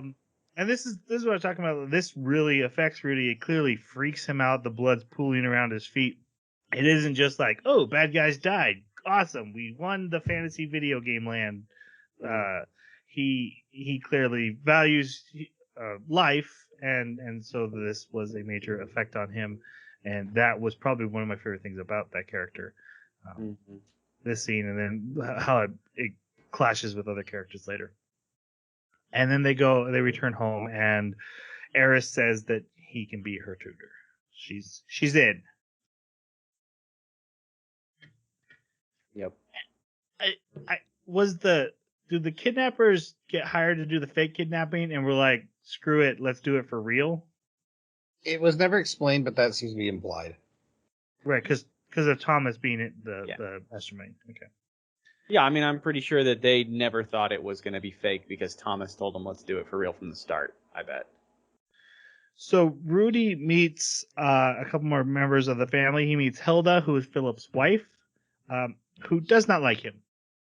This was cool. Yeah. I thought it was going to be because of Paul. I thought Yeah, for me sure too. it was going to be Paul related. Dang it, The Paul. son of Paul. Yeah. And then he meets Philip's dad. And so this would be Paul's uncle, Lord Soros, who likes maids. Sorrow. His first name George? No. Okay. I know, right? Eventually this guy asks, hey, can I want you to teach her magic, Eris magic. He's like, okay, but she needs to ask me herself, shouldn't she? So they make Eris ask him, and apparently, so they have all these Beastmen servants, and apparently in Beastman you have to hold your ears, or you put your ears down when you show gratitude and respect. So the humans grab their hair and then pull it down to pretend like they have ears. Yes. In a very weird, creepy And cultural. Dad's like, hey, you need to stick appropriation your thing butt out going on. more. Yeah. Yeah. Yep, and their demeanor completely changed to like the grandfather, who is this very powerfully built, strong man with a great authority, suddenly becomes like a feeble old man who's stricken with weakness because of the cuteness. Yeah, it's it's funny. So tutoring begins. He's learning sword. Eris loves doing magic, sets her bed on fire. Has trouble teaching her schooling. And she runs away at one point. I loved how they showed this. Like, this is part of the reason why I love this character, is because, like, not only is she standing there and what is she doing to practice using her fire magic? Well, what would you do?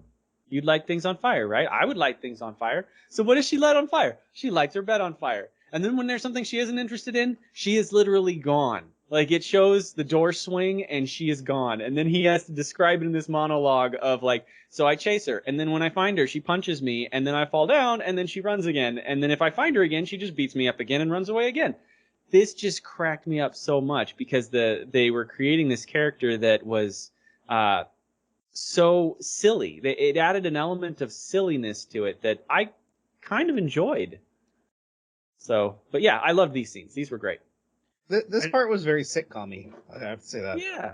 And I actually agree with you. We're just about to get into the part I hated the most about the anime. This is the part that sticks in my craw the worst. Barn fondle. Yeah. So he Not finds so her. good. He finds her asleep in the hay, and not only cops a feel, but then decides I'm gonna steal her holy relics as well. She catches him and then beats him up. But she's a 9-year-old kid at this time, and of all the other ones, I could be like, that's creepy. This one was just. This is the one that was the worst for me. Was just way couldn't rationalize. Like, that's too much. Anyway. Yep. No, I totally agree with you there. Yep. Totally agree. After she beats him up, he cries to Ghislaine and asks her for help. So she tells the story of like, here's why I want to get educated, which is I kept getting ripped off. I didn't have the resources I needed. I ended up eating monster poop. I got diarrhea. I had to fight monsters while I had diarrhea. So then I'm picturing Ghislaine with her super butt, poop flying out, and then fighting monsters at the same time. We all have cats, right? So like Yeah. when cats get diarrhea, it is messy. So I could totally see that. I don't want to do the podcast anymore. Sorry. I thought I That's took it too far, and then you made it I was worse. about to say, you have editing powers, right, Troy? I'm sorry, you guys didn't get that mental image. I got that mental image. Well, I have it now. Thank you. You're welcome. Hmm.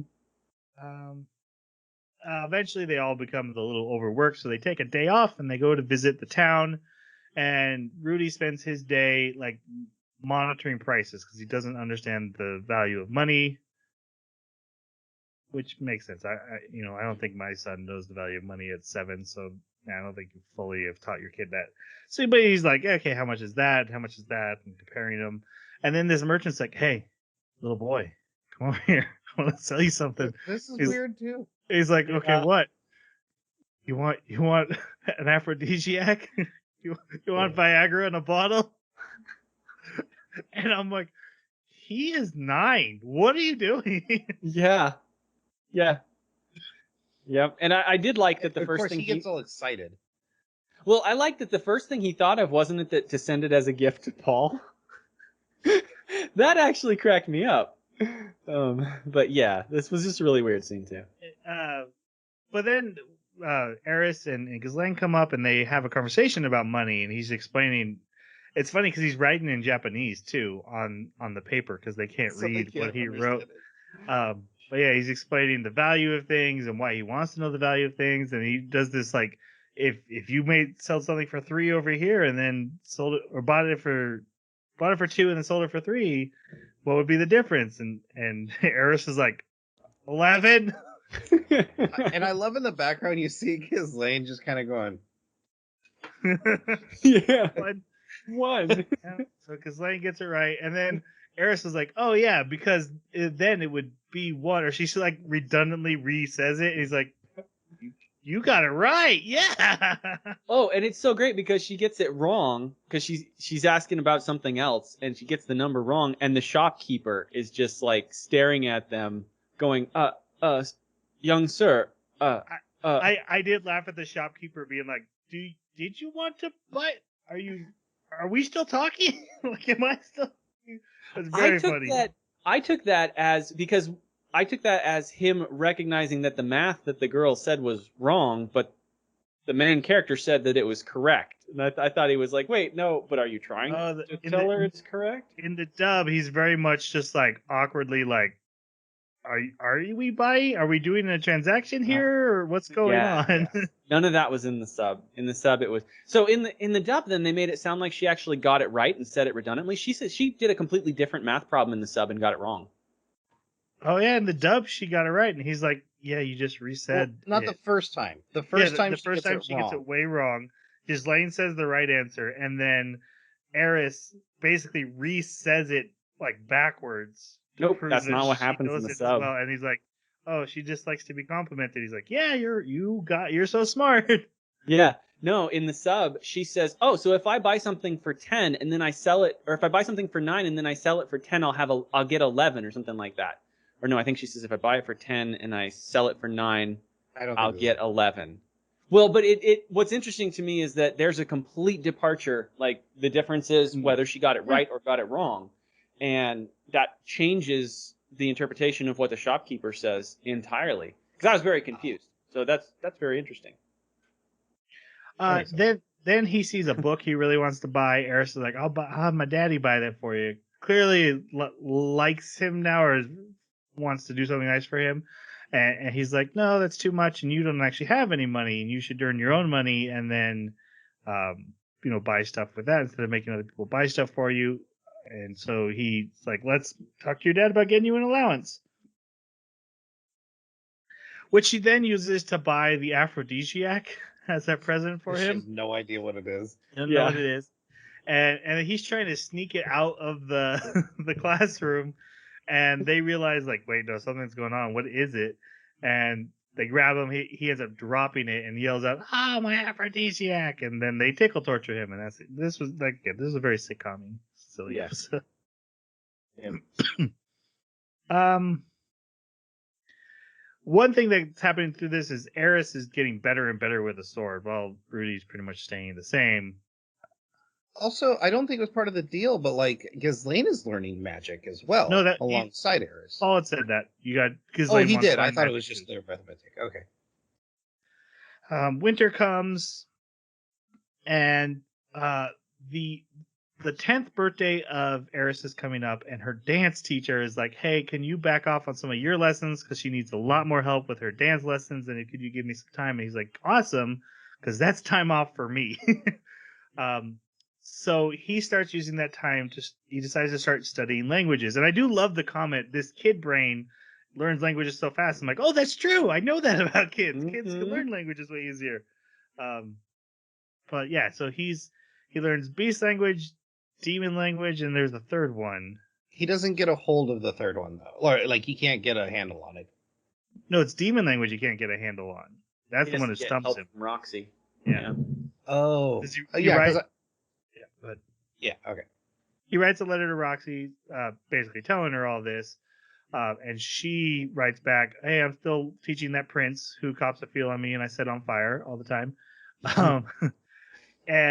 But I've made you a handcrafted, basically a book to help you with the demon language and interpret it." Is this where the prince buys a statue of Roxy? And then she's like, also, the prince bought a figurine. So with his earth magic, he makes figurines of the people in his life, and he sold the one of Roxy to make money, and somehow it got all the way over to where Roxy is by the prince buying it, and she's like, it has my freckle that no one should know about.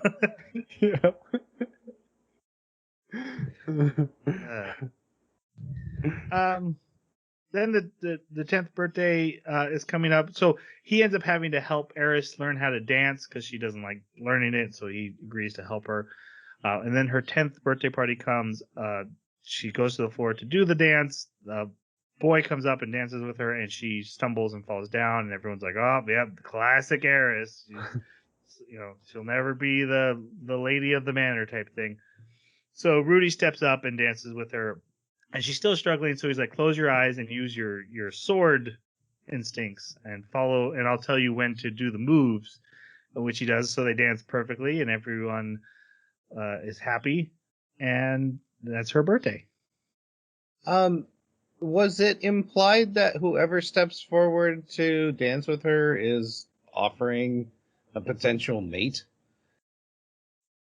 No. I didn't get that, but I could definitely see it. I thought grandfather was like, whoever wants my granddaughter's hand in marriage, come dance with her, kind of thing. No, because in the next episode, they actually are literally offering her hand in marriage to him, not like he'd already accepted it. That's true. He gives her a wand for her birthday, and he also gives Ghislaine one because he's supposed to have already done it, but he didn't know how. And Ghislaine gives Eris a ring that's supposed to keep wolves away from you at night. Which is just funny because the only time we see wolves is when Eris is slaughtering like 12 of them at once. Yeah, at night. At night. Like demon wolves, too. Yep. Eris sleeps in his bed that night. He wakes up with her in their bed because they had been partying in his room or something. Then he goes up to a tower where he hears strange noises, and hey, the grandpa's banging a maid, and they're like, okay. Maid. He's like, hey, I'm done. Look at that. Isn't there there's a weird orb in the sky? I also forgot to mention there's a castle in the sky too. That's apparently tied into the folklore of the ancient heroes and an ancient evil guy, Lapidus or something like that. The bad guy, yeah. But now there's a ball of energy thing floating in the sky, and the Lord's like, that's fine. It's a good thing.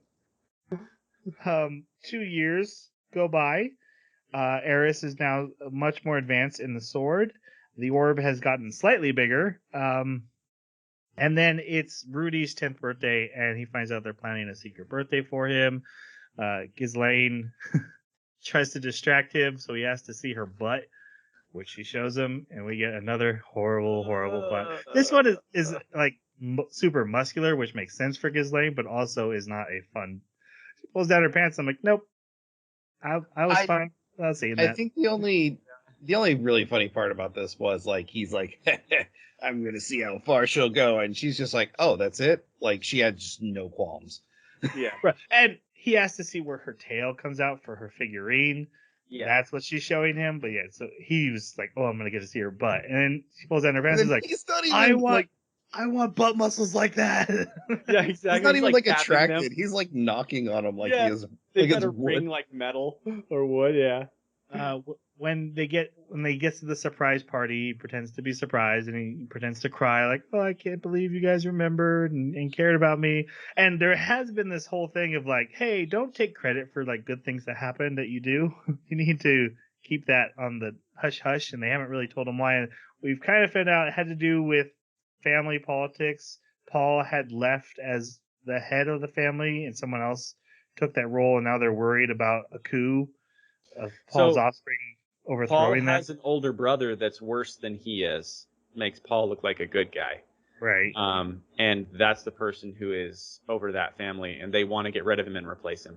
I thought they had said Paul was going to go to the family, but he decided to leave and take that role as a protector of the village. Not in the sub. Okay. Well, Well, and then to be fair, I also- didn't fully understand it, so that's probably not a dumb thing. That was just me being like, "What?" But Okay. also, since Paul's brother is like the head of the house, he took the mom's two boys. Yeah, we'll find that in this episode. That's Philip. That's Philip. Oh, that was Philip. No. Okay. Mm-hmm. Wait.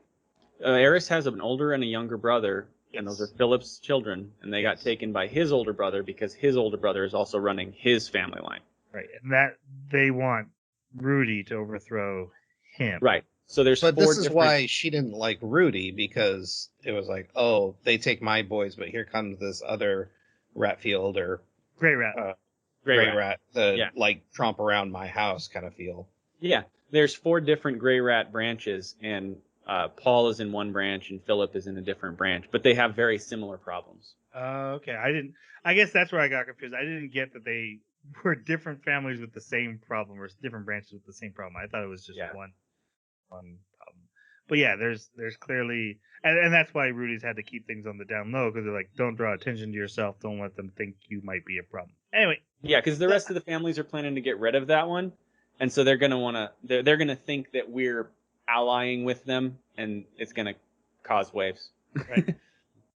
But what's funny, the punchline of all this is at this birthday party, after his emotional moment, the Lord is like, "That's it, we're going to war for this boy. He's the best in the world." They had to drag him out of the party, and then he finds out his family couldn't come and visit for the birthday party, and so oh man, that's rough, because she's like, I've got some big huge surprise for you. Guess what it is? And he's like, oh, you brought my family, and she's, oh, I guess that would have been a great surprise. But then Hilda, Philip's wife, comes up and is suddenly like, "Oh, you poor dear, you're a part of our family. Oh, you're gonna marry my daughter, and you're gonna be the head of the family." And she's dragged off. Yep. And the other important thing that happens is he gets a wizard staff, called, I wrote it down, Aqua Hardia, which he's not a big fan of the name, but it makes it really easy for him to cast spells. And then it increases the potency of the spell, right? It seems like it. It at least makes it so that he doesn't have to use much mana to get a very. I thought it was spell. a mana like regulator. It keeps your mana. Okay. He has a conversation with Philip, who's like, "Hey, you want to marry Eris and overthrow the family?" And he's like, "Yeah, I don't want to do that. I don't want any part of that. That's not what I'm. Yeah, I don't want to be involved in that." And Philip's like, "All right." Well, when he goes to his bedroom, Eris is there in a nightgown, and he's like, "Oh yeah, I'm not gonna do anything." Well, I could do some things. And there's, at least this one had consent given. Consent-ish. Yeah, it's still a 12-year-old in a 4-year-old man and a 10-year-old body, but at least there was consent-ish, and he stopped when he was told to stop. Yeah. He ends up getting kicked in the nuts by the end of this. I think what gives this one a little bit better than the other ones is he has this real like existential crisis for like 3 seconds where he's like, is she giving me the green light? No. Yes. I don't know. Is this okay or not? Right. Like he's actually questioning it instead of just diving in, Which he's never done before. Yeah. Yeah, he ends up getting kicked, and probably of all the problems with him, this line I really appreciated. This is why I died a virgin. And the guys, I literally said that in the beginning because he had said something about like boobies and stuff, and I'm like, yeah, that's why you're a virgin at that age. You're treating it as something it shouldn't be. Mm-hmm. And he says that, and I'm like, okay, well at least he recognizes that. Yep. and he immediately apologizes to her too. Yep, he feels bad. He really, like to Jeremy's point, he recognizes this is a character flaw of his, that this is a bad thing he's done, and he does actually feel regret at this point. And she accepts his apology and then says, when we're adults, which she says 15. Like you said, Third birthday. Yeah. So and he's like, yeah, I get to do it on 15. And he's like, wait, don't I have a girlfriend back home? Oh, well. And he's going after Roxy. Yeah, Roxy's the goddess. She's the Scarlett Johansson. You don't The holy have road. her. Yes. Then he goes out with them, with Ghislaine and Eris to try out his new staff. And we get a bunch of weird scenes of different characters we've never seen before. There's a man walking in the mountains, and a dragon attacks him, and then looks him in the eye and walks away. And he's like, "There's mana pooling in the west." We see Paul hunting monsters, and he's like, "You stupid monsters! You kept me for my son's birthday." But they're apparently in mass right now. And we see a little purple-haired lolly girl who's like, I'm something. It a was weird. demon of some kind. Yeah, and she's apparently a character that's coming. And then we see a guy in the Sky Castle, and he sends his servant to go investigate what's happening. When Rudy starts his spell, weird things. There's storm clouds. Weird things starts happening in the sky, and he's like, "This isn't me. I didn't do the spell yet." And this servant guy comes down and starts attacking him. It looks like a lightning bolt flying around. Ghislaine is able to fight him and get him to be like, well, I'm pretty sure this kid is the problem. And she's like, no, he's not. He hasn't done anything. And then he leaves, and then a giant energy beam from the sky comes down. And it hits Ghislaine, and Rudy and Eris try to run, and they fall, and they get hit by it as well. And this, hey guys, the story started. This is the beginning.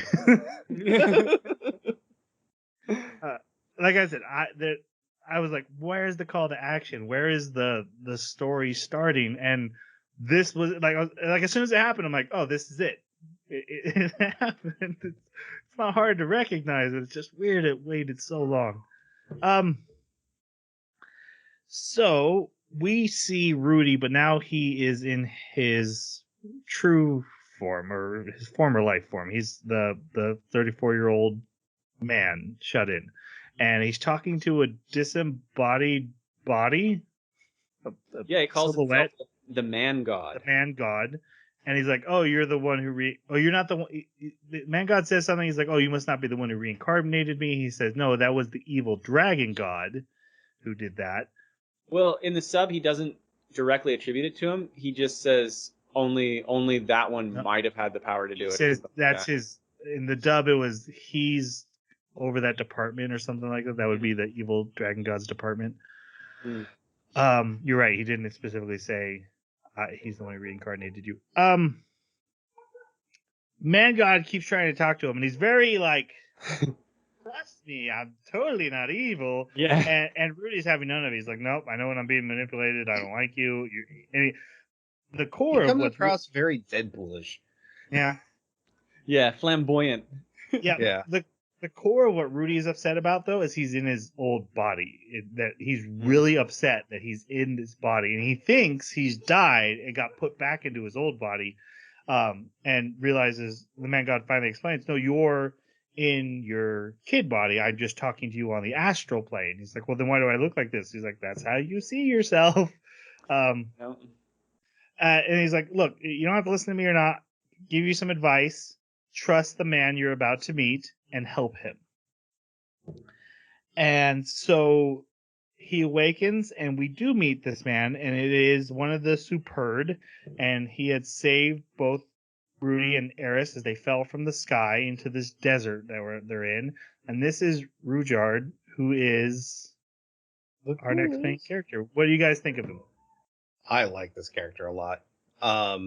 I love his backstory. I love that he's principled and will fall on his sword for his principles, but he's also just as powerful as the stories about him refer to him as.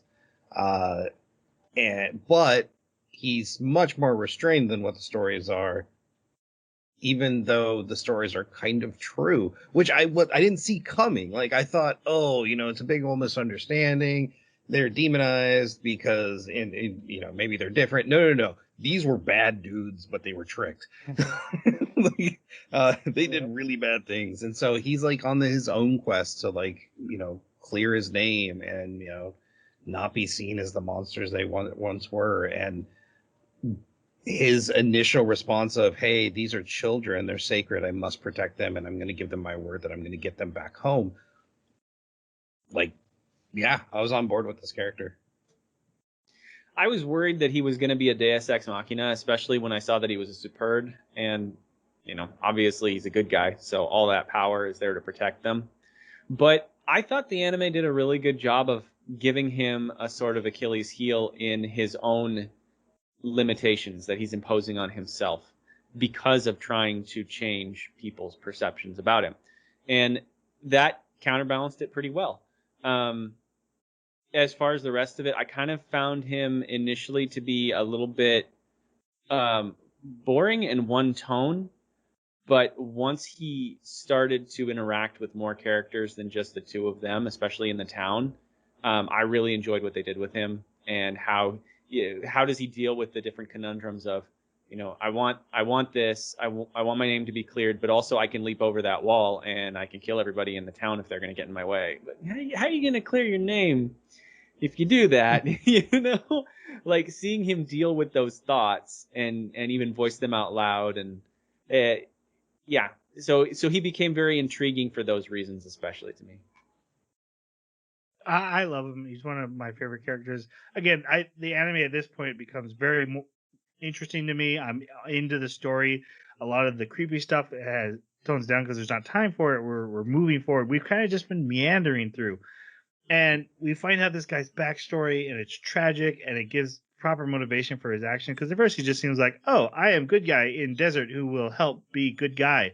But then there's like a real reason for it. And there's a reason children are sacred to him, and that's because he murdered his own son. And it's like, oh, that's what it seems like. there's a ton of baggage on this guy, and also his view on the sanctity of life. Like, if you're not a good person, dying is awesome for you.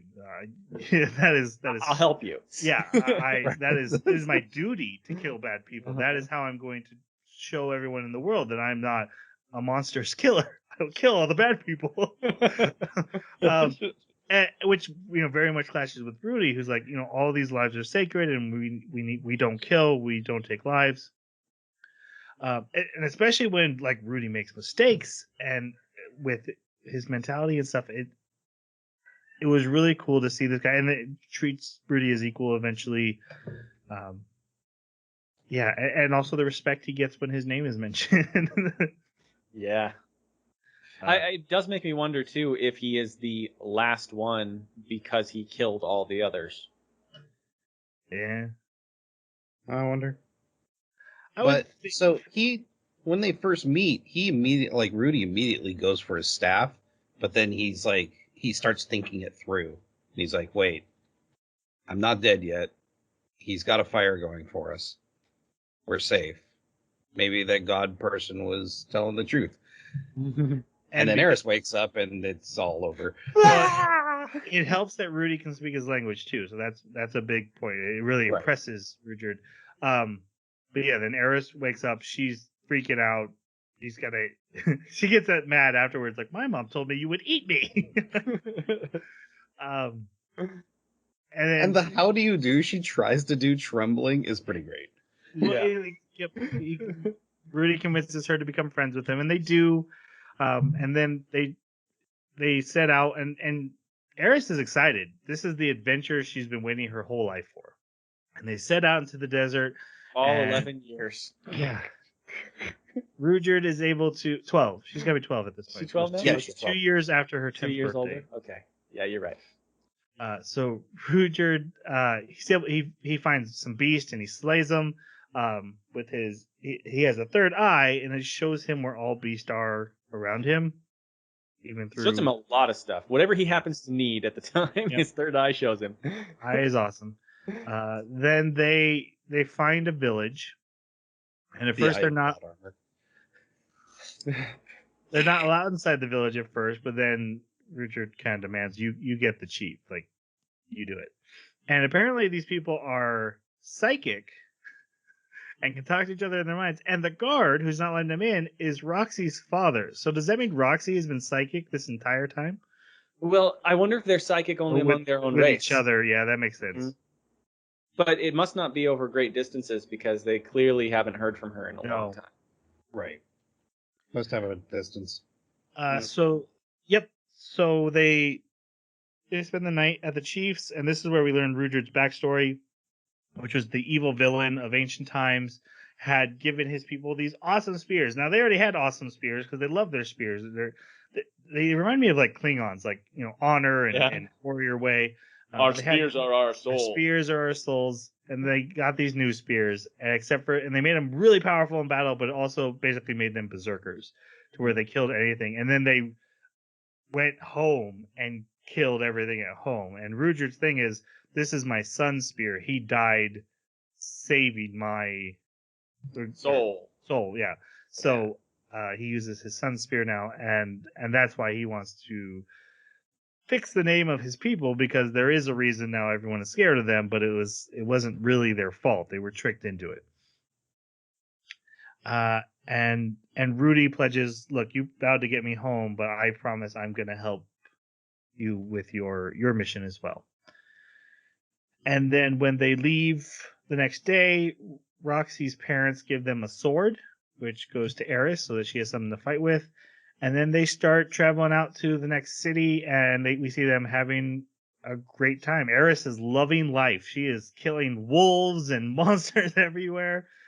She is quite powerful with the sword. Not quite at Ghislaine levels, but beyond human from what I saw. Especially for her size and weight. Yes. Yes.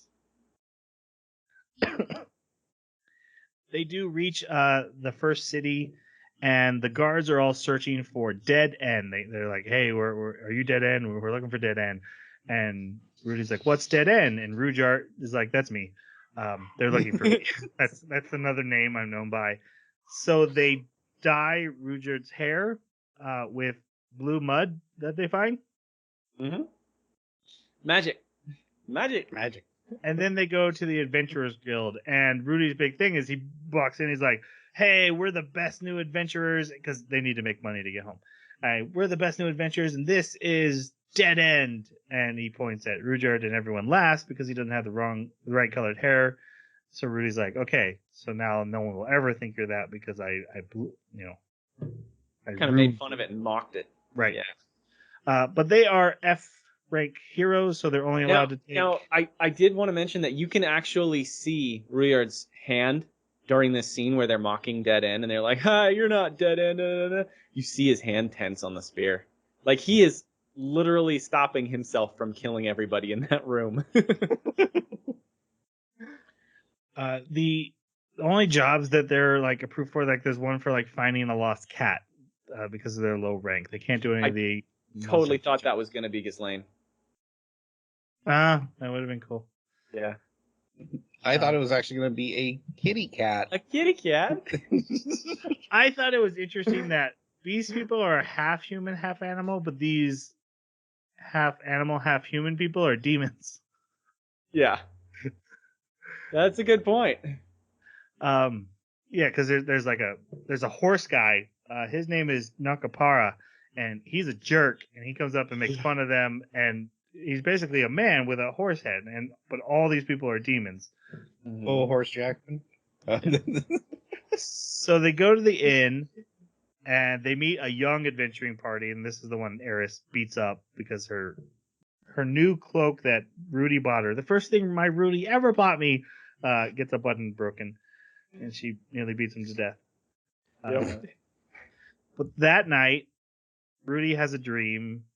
He's back on the astral plane with Man God, and Man God's like, "Hey, I have more advice for you." And he's like, "I do not like you. I do not want to talk to you." He's like, "Hey, take the cat job, and you won't have to worry about money anymore." So he agreed. They do that. They go searching for the cat the next day, and thanks to Richard's third eye, they're able to find it, and it's in a cavern, and apparently it's a panther. Like cats aren't like little kitty cats; they are tigers and lions here. But it's a kidnapping ring, and it's actually adventurers who kidnap cats, and then when the job was put up for them, they return them and get the money. When these catnappers come, they capture them really quickly, but one of them kicks Rudy, so Rudyard takes his head off. and Rudy and Rudyard have this argument about, like, you can't be killing people. He's like, no, he was a bad person. He hurt you. He's like, no, that you don't kill. No killing. No more killing. And he asked the other two to join up with Dead End. Also, they named their group Dead End. Rudy's logic is that the name Dead End gets positive vibes to it that'll spread to the name Dead End for Rudyard. So he's like, join Dead End, and then you guys get monster hunting jobs. You're going to go up the rank you're supposed to, get monster hunting jobs. We'll take easy find lost pet jobs, and then we'll switch. And then you do a good job so that the reputation grows, and we'll share the money. And that's the plan. And then they go out into the forest for this monster hunting job. I want to make sure I didn't miss anything. Hold on. Yeah. I did miss something, but not really. So the next episode starts with Roxy checking on a notice board if Rudy is among the dead in the land of Roa. And apparently this wasn't just like a thing that happened in the field. The entire continent got blasted. Mm-hmm. Or at least that region, but yeah, right. Something. Right, because it affected his family, we find out, his home village, which is not in the same city he was in. Mm-hmm. But he's not listed on the dead, and then there's a letter from Paul as just a general thing of, hey, the entire family got teleported away except for Norn, which is the blonde daughter, I believe. The human. Yeah. Him and Zenith's daughter. Mm-hmm. She's like, I have her. It first says, to Rudy, I'm going to look for you last because I know you're the strongest and you will survive out there no matter what. I'm going to go look for your mother and your sister and our maid. But then there's also to my old adventuring guild. Please help me reunite my family. I know you think I'm the worst.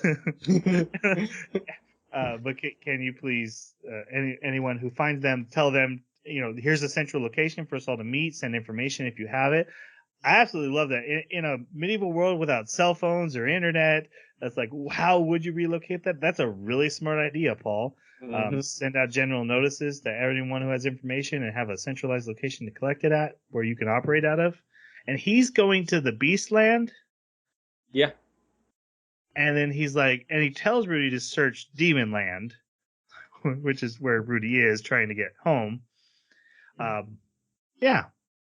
So that was really cool. And then Roxy meets his old two members of his old party, a dwarf and a woman. Cleric, maybe? Yeah. I'm not really sure. I thought she would have been a mage, but knowing they only had one mage and Zenith was that mage, I don't know who this one was. Yeah, it's funny when they mention it too. They're like, "Oh yeah, we also just had a mage to kind of round out the numbers." Yeah.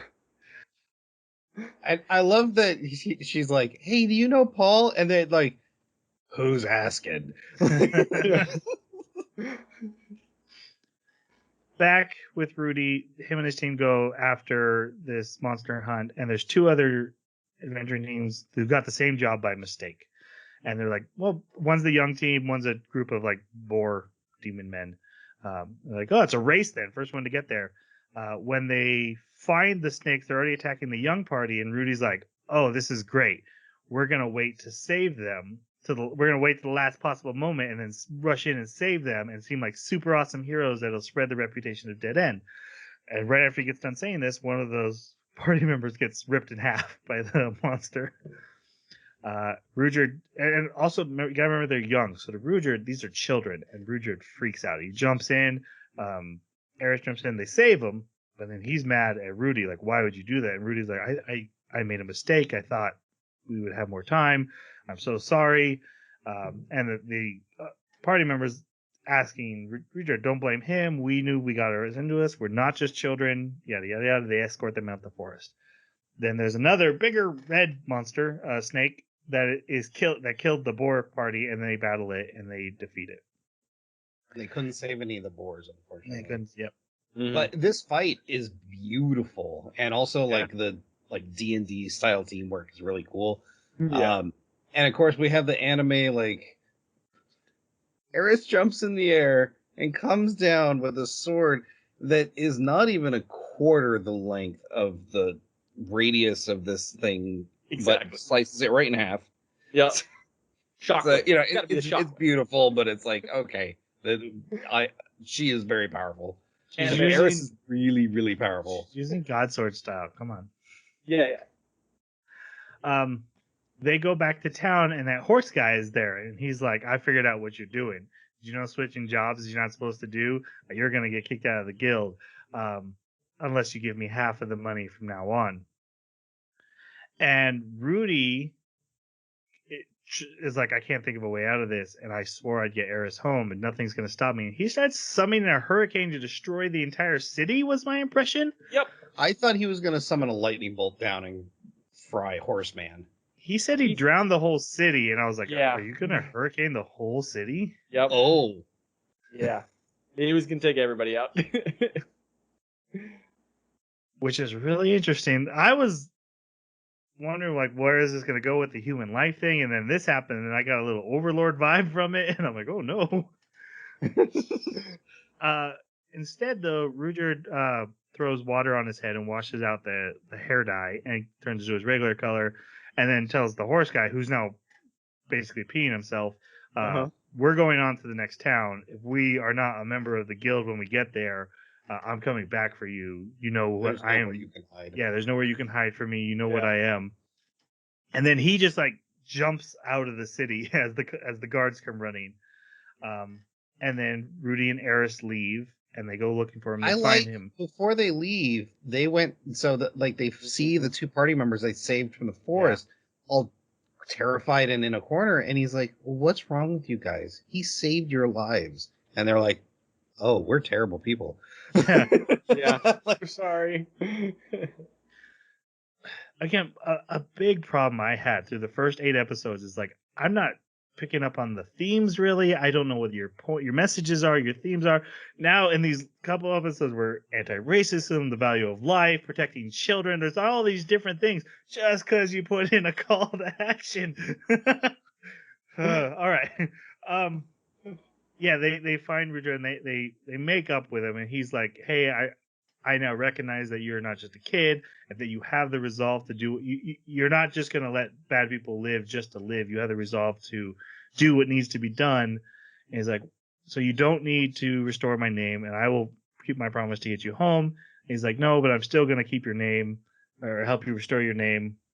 And then they all laugh, and Rudyard shaves his head. Go ahead, make your joke.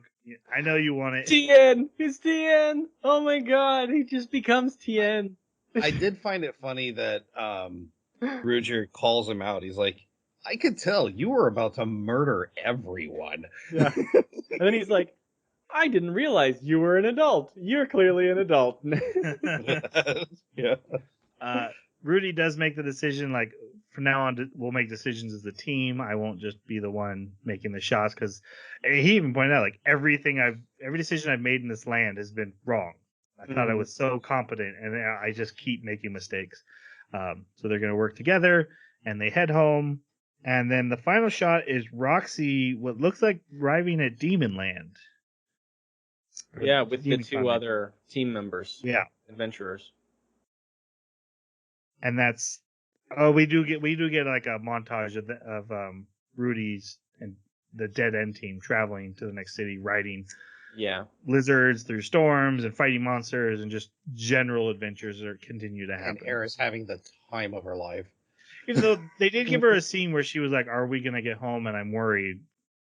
Contrasting how much fun she's been having. Yeah, she is having the time of her life, but there is a part of her that still is actually upset and human.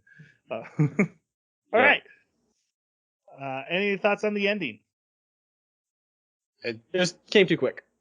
Didn't feel like an ending. It felt like I was supposed to go on to the next episode. So, my recommendations to the anime would be like, tell the story of 8 through 11 with flashbacks of 1 through 7 sprinkled in to give us the backstory. Start us in the middle of the action, at the call to action with the adventure, and then let us know, like, oh, my dad's disappeared, and then teach us about who Paul was. That, I think, would have been funner. Yeah, that would be interesting. All right, let's go to our final reviews. Jeremy, your pick, your review. So, yeah, a lot of whether or not I like this anime has nothing to do with the main character and his creepiness. But that is a factor. And I think if that's something that is going to put you off too much, this is definitely not going to be the anime for you. But there's so much here that is actually really engaging and really fun and entertaining. I got to give it a 4 out of 5. I still found it really entertaining. All right, Jason, what do you give?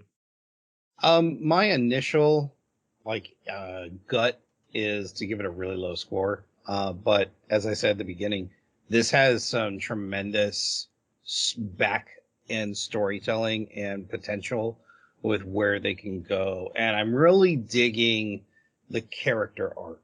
Actually, the multiple character arcs. Like, this anime has itself going what other great animes have, and that's great characters. The characters themselves are compelling. I dislike the majority of them, but only because I dislike their personalities and their actions. But their actions within this greater world are interesting. And I actually really, really enjoy the political intrigue that we got in the middle. So the creepiness is really, really, really, really off-putting to me. I guess I got to give it a 3. It's just kind of right in the middle for me.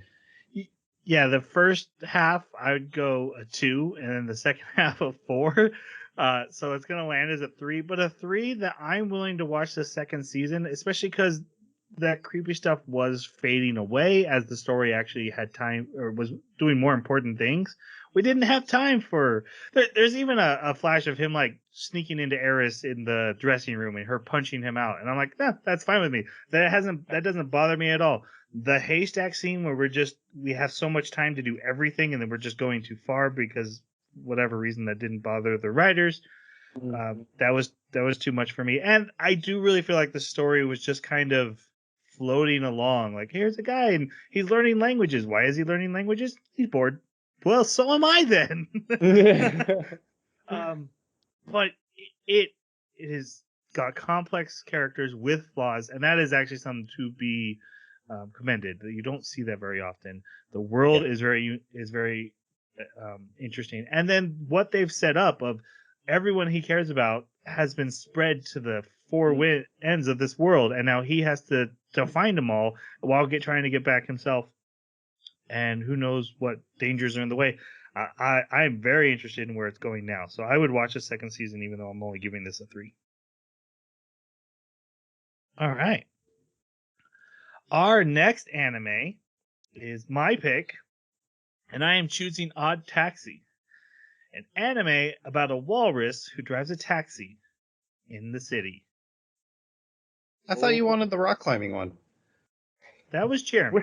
We are so going to watch that one. We are so going to watch that one. If I was gonna pick one like that, I'd pick the weightlifting one for the girls doing Oh, yeah. weightlifting. I hear that's really good. Everyone who Oh. watches it loves the weightlifting one. Okay. But I want to watch Odd Taxi. I've heard like the dialogue is at levels of Tarantino, is what I keep hearing, and there's like a overarching mystery. It's about a guy, a walrus, driving his taxi in a animal town. I'm not a furry. Yeah, this in Beastars, we're starting to Beastars wonder. season 2. But yeah, so it's supposed to be very top tier anime of last season, from what I've heard, and I've been wanting to watch it since I first heard about it. So that is my next pick. However, and my co-hosts don't even know this, we're gonna have to delay our next podcast by one extra week because I will be on vacation visiting family. We're supposed to record. Okay. I'll be closer to you, Jason. Well, you guys have fun. I mean, I'm closer to Jason. It's gonna be that fun. I mean, on the grand scheme of things, we're not terribly far from each other currently, but Yeah. Yeah, like on a world globe, we're really close. All right, guys. If you have any thoughts about what this anime is called, I can't remember the first half. It's Mushoku Tensei Jobless Reincarnation. Leave it on our Twitter at Baka Podcast, or an email, theanimebakaclub@gmail.com, or leave a comment wherever you found the podcast, and we will reply and get back to you. With that, I think it's time for us to say goodbye. thanks for listening. See you next time. Sayonara.